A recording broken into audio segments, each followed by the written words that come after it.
A surprise visit from a good friend.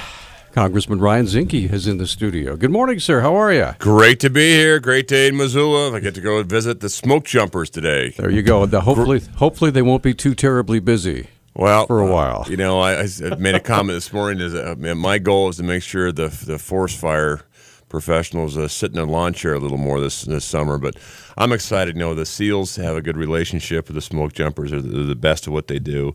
They have new parachute. I'm excited. I think they're great organization. Well, I will tell you, I had a nice conversation with Senator Daines yesterday regarding the issue of fire danger.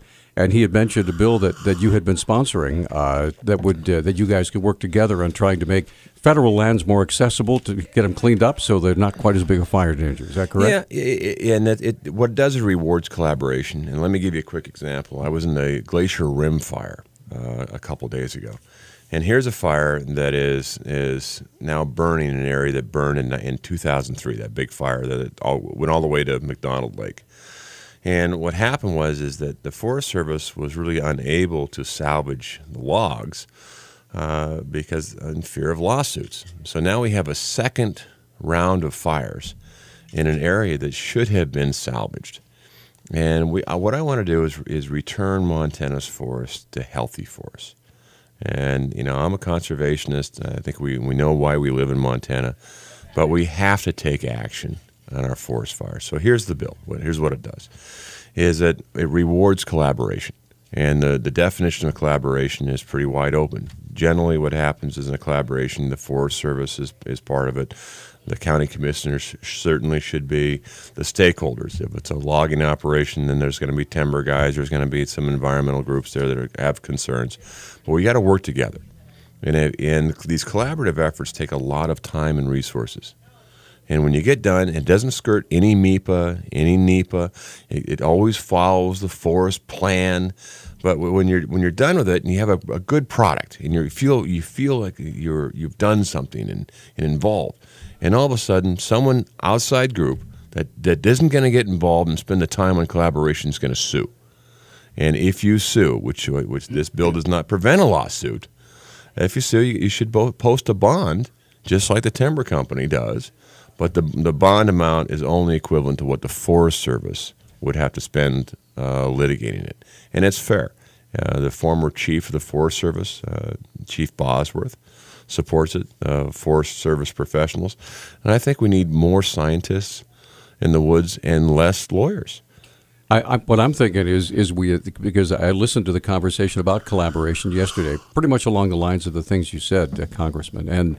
And unfortunately, there were people at the table that said, most of the time this stuff never gets beyond the talk stage. We need something to get done, because there were people there at the table who had over $1 million in logging equipment that's literally rusting in the fields because they can't get into the areas to do any work. Well, I was with Tricon. They haven't had a forest sale, a timber sale, in 11 years. 11 years in their forest. And look, we don't want, and now I'll quote Chief Bosworth, is that we don't have a fire problem, we have a land management problem.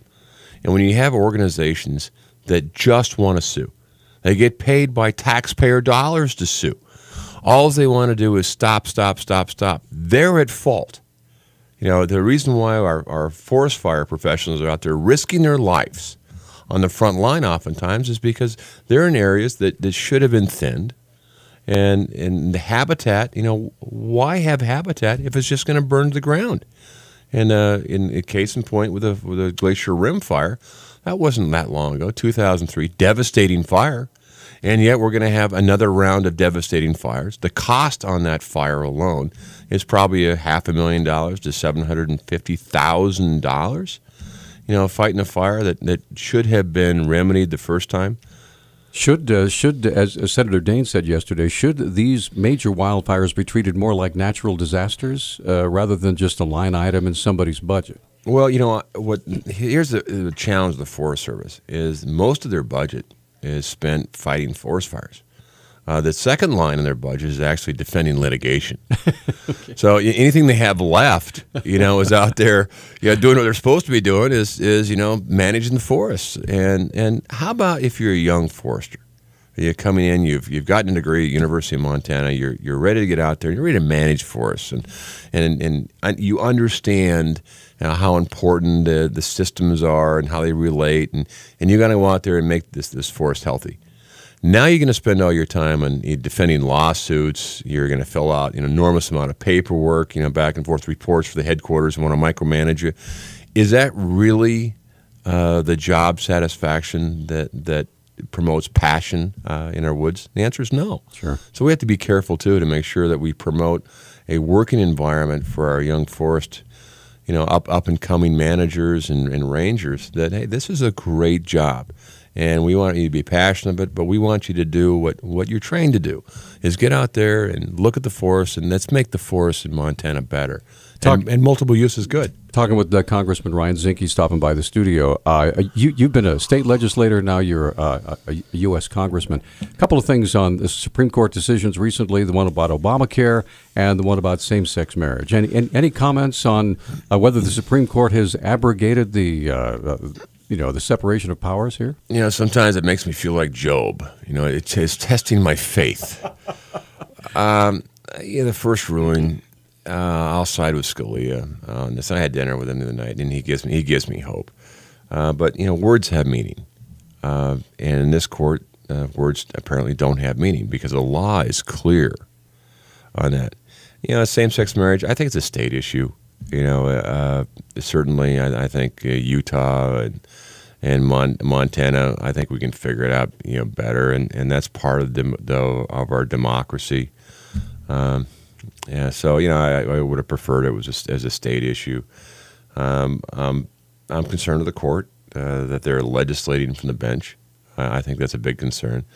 But we're going to get through it. It shows you also how important a president is, because the next president is going to get 3 judicial nominations, likely. Sure. So if you don't like how the court's ruling it, then let's get a president that will appoint people that I think represent Montana values or American values and move out smartly. But I think we should have dignity to everybody. So that's important too. Okay. Now I know you have to run here pretty quick, but let me any final words? We've got about maybe an average of between 17 and 20,000 people that listen to this program every day. So from your perspective in Washington, now you're visiting, you're back home. What message do you want to send to them? It's fixable. It is totally fixable. But it's going to take work to do it. Our country still is the greatest country that ever was created. It was created on the fundamentals of the Constitution. I think over the 4th of July, when we celebrate, our country's independence, I think maybe you should spend a little time and look at the Constitution and read it. It's not very long, but it is a most brilliant document. And I think sometimes when you stray too far from your roots, you go in some rough waters. And so I think the Constitution should stand. I think words matter. I think flags matter. And if you're a veteran, flags matter.